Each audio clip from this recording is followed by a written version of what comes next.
ओम नमः शिवाय। जिस प्रकार इस ब्रह्मांड का न कोई अंत है और न ही कोई शुरुआत, उसी प्रकार शिव अनादि हैं। संपूर्ण ब्रह्मांड शिव के अंदर समाया हुआ है। आइए श्रवण करते हैं सोमवार व्रत कथा। प्राचीन काल की बात है। एक नगर में एक बहुत धनवान साहूकार रहता था, जिसके घर में धन की कमी नहीं थी, परंतु उसको एक बहुत बड़ा दुख था कि उसके कोई पुत्र नहीं था। वह इसी चिंता में दिन रात लगा रहता था।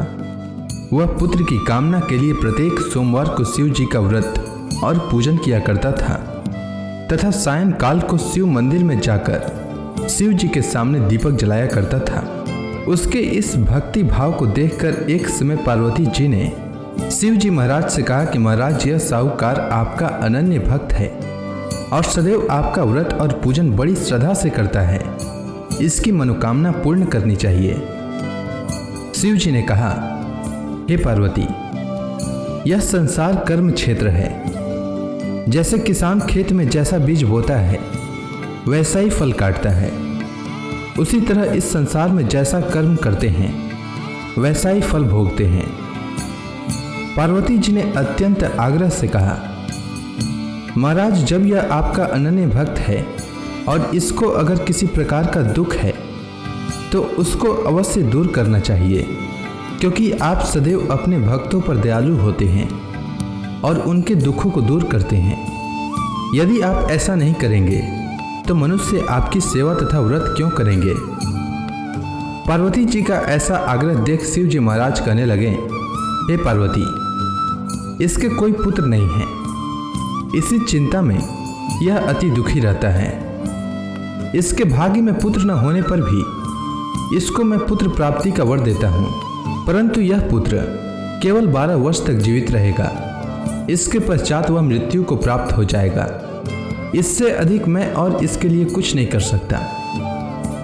यह सब बातें साहूकार सुन रहा था। इससे उसको न तो कुछ प्रसन्नता हुई और न ही कुछ दुख हुआ। वह पहले जैसा ही शिव जी महाराज का व्रत और पूजन करता रहा।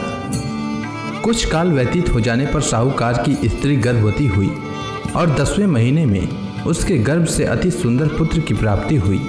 साहूकार के घर में बहुत खुशी मनाई गई, परंतु साहूकार ने उसकी केवल 12 वर्ष की आयु जानकर अधिक प्रसन्नता प्रकट न की और न ही किसी को भेद ही बताया। जब वह बालक 11 वर्ष का हो गया तो उस बालक की माता ने उसके पिता से विवाह आदि के लिए कहा, तो वह साहूकार कहने लगा कि अभी मैं इसका विवाह नहीं करूंगा, अपने पुत्र को काशी जी पढ़ने के लिए भेजूंगा। फिर साहूकार ने अपने साले अर्थात बालक के मामा को बुला करके उसको बहुत सा धन देकर कहा, तुम मेरे बालक को काशी जी पढ़ने के लिए ले जाओ और रास्ते में जिस स्थान पर भी जाओ यज्ञ तथा ब्राह्मणों को भोजन कराते जाओ। वह दोनों मामा भांजे यज्ञ करते और ब्राह्मणों को भोजन कराते जा रहे थे। रास्ते में उनको एक शहर पड़ा। उस शहर में राजा की कन्या का विवाह हो रहा था। दूसरे राजा का लड़का जो विवाह कराने के लिए बारात लेकर आया था, वह एक आंख से काना था। उसके माता पिता को इस बात को लेकर बड़ी चिंता थी कि कहीं वर को देखकर कन्या के माता पिता विवाह में किसी प्रकार की अड़चन पैदा न कर दें।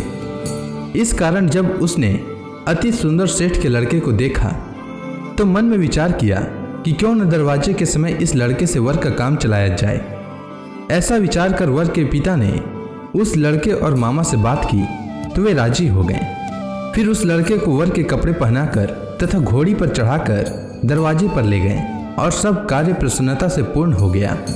फिर वर के पिता ने सोचा कि यदि विवाह कार्य भी इसी लड़के से करा लिया जाए तो क्या बुराई है।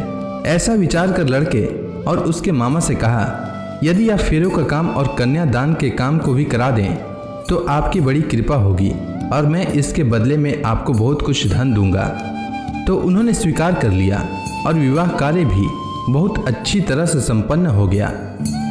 परंतु जिस समय लड़का जाने लगा तो उसने राजकुमारी की चुंदड़ी के पल्ले पर लिख दिया कि तेरा विवाह तो मेरे साथ हुआ है, परंतु जिस राजकुमार के साथ तुमको भेजेंगे वह एक आंख से काना है और मैं काशी जी पढ़ने जा रहा हूँ। लड़के के जाने के पश्चात उस राजकुमारी ने जब अपनी चुंदड़ी पर ऐसा लिखा हुआ पाया तो उसने राजकुमार के साथ जाने से मना कर दिया और कहा कि वह मेरा पति नहीं है, मेरा विवाह इसके साथ नहीं हुआ है, वह तो काशी जी पढ़ने के लिए गया है। राजकुमारी के माता पिता ने अपनी कन्या को विदा नहीं किया और बारात वापस चली गई। उधर सेठ का लड़का और उसका मामा काशी जी पहुंच गए। वहां जाकर उन्होंने यज्ञ करना और लड़के ने पढ़ना शुरू कर दिया। जब लड़के की आयु 12 वर्ष की हो गई तो उस दिन उन्होंने यज्ञ रचा रखा था कि लड़के ने अपने मामा से कहा कि मामा जी आज मेरी तबीयत कुछ ठीक नहीं है। तब मामा ने कहा कि अंदर जाओ और सो जाओ। लड़का अंदर जाकर सो गया और थोड़ी देर में उसके प्राण निकल गए। जब उसके मामा ने आकर देखा कि वह मुर्दा पड़ा है तो उसको बड़ा दुख हुआ और उसने सोचा कि अगर मैं अभी रोना पीटना मचा दूंगा तो यज्ञ का कार्य अधूरा रह जाएगा। अतः उसने जल्दी से यज्ञ का कार्य समाप्त कर ब्राह्मणों के जाने के बाद रोना पीटना आरंभ किया। संयोगवश उसी समय शिव पार्वती जी उधर से जा रहे थे। जब उन्होंने जोर जोर से रोने की आवाज़ सुनी तो पार्वती जी कहने लगी कि महाराज कोई दुखिया रो रहा है, उसके कष्ट को दूर कीजिए। जब शिव पार्वती ने पास जाकर देखा तो वहाँ एक लड़का मुर्दा पड़ा था। पार्वती जी कहने लगी कि महाराज यह तो उसी सेठ का लड़का है जो आपके वरदान से हुआ था। हे महाराज, इस बालक को और आयु दीजिए, नहीं तो इसके माता पिता तड़प तड़प कर मर जाएंगे। पार्वती जी के बार बार आग्रह करने पर शिव जी ने उसको जीवन वरदान दिया और शिव जी महाराज की कृपा से लड़का जीवित हो गया। शिव जी और पार्वती जी कैलाश पर्वत पर चले गए। तब वह लड़का और मामा उसी प्रकार यज्ञ करते तथा ब्राह्मणों को भोजन कराते हुए अपने घर की ओर चल पड़े। रास्ते में उसी शहर में आए जहां उसका विवाह हुआ था। वहां पर आकर उन्होंने यज्ञ आरंभ कर दिया तो उस लड़के के ससुर ने उसको पहचान लिया और अपने महल में ले जाकर उसकी बड़ी खातिर की। साथ ही बहुत से दास दासियों सहित आदरपूर्वक लड़की और जमाई को विदा किया।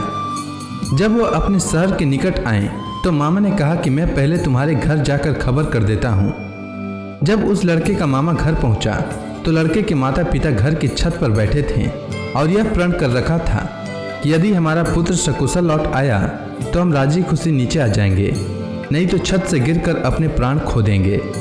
इतने में उस लड़के के मामा ने आकर यह समाचार दिया कि आपका पुत्र आ गया है, तो उनको विश्वास नहीं हुआ। तब उसके मामा ने शपथ पूर्वक कहा कि आपका पुत्र अपनी स्त्री के साथ बहुत सारा धन लेकर आया है। तो सेठ ने आनंद के साथ उसका स्वागत किया और बड़ी प्रसन्नता के साथ रहने लगे।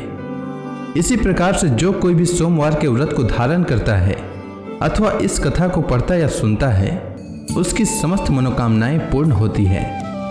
उम्मीद है आपको सोमवार व्रत की कथा अच्छी लगी होगी। अगर आपको यह वीडियो अच्छी लगी हो तो कमेंट सेक्शन में ओम नमः शिवाय लिखना न भूलें। धन्यवाद।